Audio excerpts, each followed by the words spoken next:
mbaye ikaze kuri Mukire Entertainment. Uyu munsi tugiye kurebera hamwe application eshanu zagufasha gufata sound imeze neza. Niba uri mu content creator ukaba udafite mikoro, iyo telefone yawe ushobora kuba wayikoresha neza ikabasha kuba yakubyarira umusaruro. Urugero, niba uje gukora ama content ijyanye na documentaire, ijyanye n'ibiganiro, ijyanye n'amakuru, ukaba udafite ubushobozi bwo kuba wagura mikoro cyangwa se ibindi bikoresho byose bifata amajwi, hari application nziza zifata sound imeze neza. Izi application rero ukwiriye kuzumva kugira ngo umenye inziza cyangwa se izakorohera mu kuba wayikoresha kugira ngo nawe ubashe kuba creator umeze neza nk'abandi bose. Ni application rero zigira kuri 5 abateguriye hano kuri Mukire Entertainment. Mushimira wowe ufunguye iyi video, kandi subscribe niba utarayikora, ubundi ukore like, ibintu bikomeze kugenda neza cyane. Hari application rero nziza buriya mu kuba wakoresha app zo muri telefone, hari igeze zitanga amajwi ari quality nkuko uba wakoresha izi ngizi nabateguriye, kuko ni application nziza kandi zoroshye ku matelefone y'ubwoko butandukanye, haba iPhone cyangwa se Android bitewe n'ubwoko bwa telefone.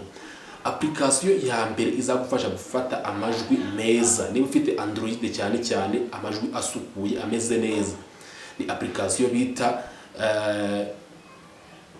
Rec Forage 2 nkuko ubibona ahangaha nabyanditse, bayita Rec Forage 2. Iyi ni application nziza itanga amajwi ari quality ameze neza mu bwoko bwa format butandukanye. Hari MP3, WAV cyangwa se OGG, cyangwa ubwose ni ubwoko bw'amajwi. MP3, WAV, OGG ni ubwoko bw'ama format y'amajwi izi application zifata. Iyi ngiyi yitwa Rec Forage 2. Ni application imeze neza, ifite uburyo wakweditinga amajwi wafashe. Niba ufite telefone yawe ukaba wayakata cyangwa se ukongeramo, ukagiza kwa wakwegera ukabasha kwa wayeditinga neza cyane. Dore ko ino application no mu interviews nk'abantu mwegeranye, iyi application yabasha kuba yafata sound imeze neza nk'aka interview k'abantu begeranye. Iyi application ni nziza cyane, yamufasha neza cyane.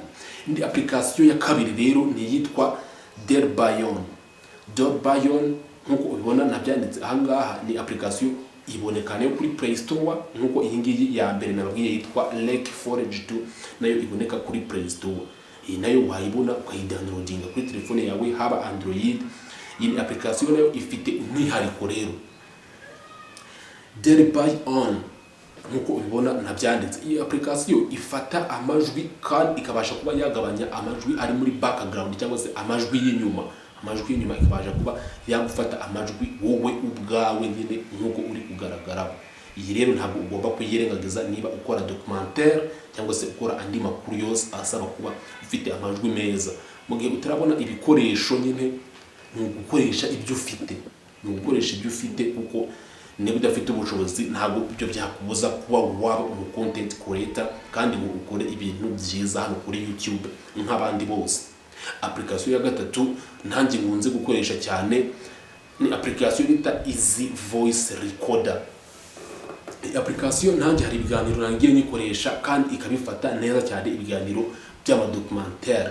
Easy Voice Recorder iroroshye cyane kandi ibasha kuba yafata amajwi meza ari high quality, nk'amajwi ari muri format bita HAC cyangwa se PCM. Ubu ni ubwoko bw'amajwi nyine bwa format y'amajwi afatwa ni application kandi akaba ari amajwi meza cyane. Amadocumentaire, iyi application ishobora kuba yagufasha gukora documentaire neza cyane.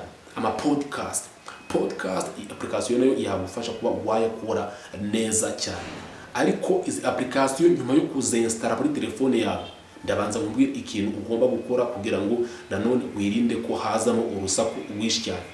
Mu gihe uri gufata amajwi ukoresheje telefone, ntabwo ari ngombwa ko cyangwa se ntabwo ari byiza ko wakwiyegereza telefone ku munwa cyane, kuko bishobora kuba byatuma bitumvikana neza. Urugero nko ku bantu bakora ibintu by'amadocumentaire. Application ya kane ni application bita Smart Recorder.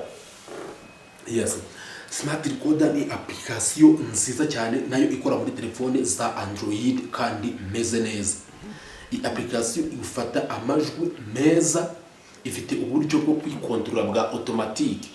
ku buryo ishobora kuba wafata amajwi ikagenda imenya uko ijwi rigenda rizamuka cyangwa se rigabanuka, ikagenda ibikwereka ukamenya uburyo niba uri muri interview ukamenya niba amajwi ari hasi cyangwa se ari hejuru. Iyi application bita smart recorder irabigufasha neza cyane, ibintu bikagenda neza cyane, amajwi yawe akagenda neza. Hanyuma application ya gatanu bayita BandLab.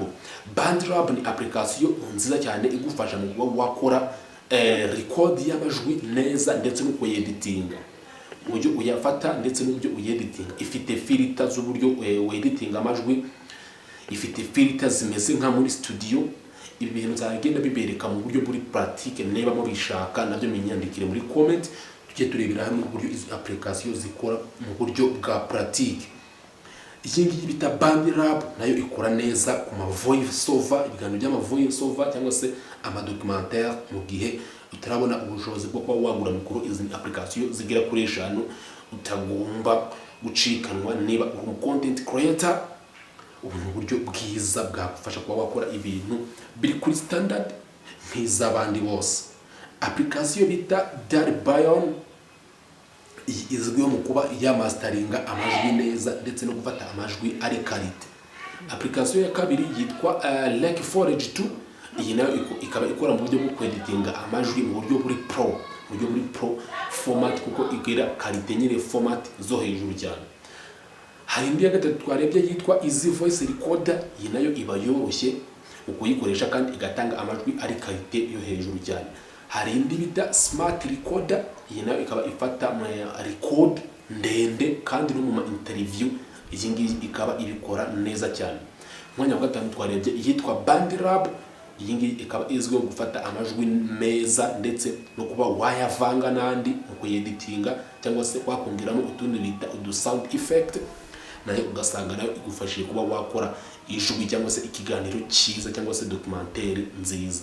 Izi application rero nabateguriye, niba mukeneye ibiganiro bijyanye n'uburyo zikora mu buryo bwa live, bibereka mu buryo muri pratique, ibyo nabyo murabinyandikira kugira ngo komeze kurushaho kugenda neza. Mujye mwibona hano kuri Mukire Entertainment, uru rubuga rw'aba creator mwese ushaka gukora YouTube, ukeneye kumenya amakuru, terime zose zikoreshwa akantu kandi ibi bintu ugomba kuba ubikurikira kugira ngo ibintu byawe nawe bigende neza bitewe n'amasomo ahangaha mba nabateguriye. Yes, nitwe Mr. Sam nshimira na Fabrice uri kuri kamera, kuko ishusho ryiza muba mubona niwe uba uri bagezaho 5/5. Reka nawe mushimire, ubundi nawe mushimira kuba ugeza ahangaha ukireba iyi video. Yama